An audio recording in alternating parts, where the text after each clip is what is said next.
Привет, шкодоводы! Сейчас я вам расскажу про одну бесючую вещь. Берем стеклоподъемник, поднимаем, опускаем, слушаем. Слышали? Кто виноват? Резиночка. Итак, берем кисточку, которая нам нужна, чтобы чистить воздуховоды. Ее вторую часть, обратную ручку, оборачиваем в влажную салфетку. Здесь поддеваем резинку.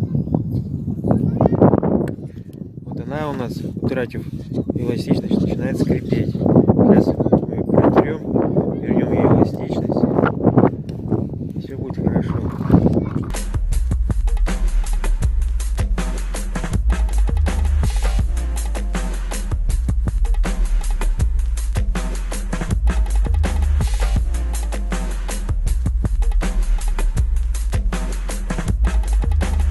Проверяем.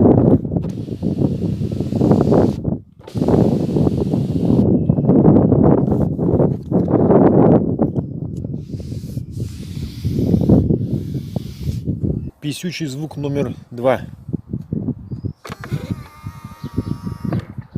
Скрипят уплотнители зеркал. Как сделать, чтобы не скрипели? Многие пишут: скрипят, бесит, скрипят.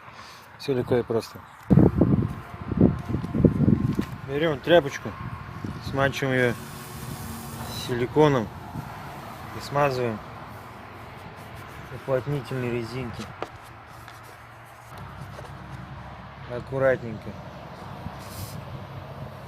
Все, промазали, проверяем.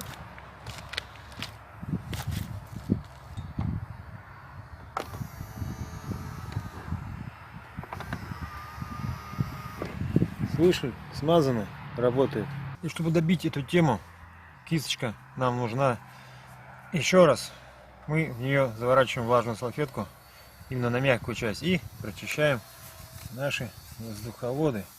И у нас все будет очень чисто и опрятно, и так по всей машине. Именно чтобы мягенькая была, чтобы она везде пролазила, чистила.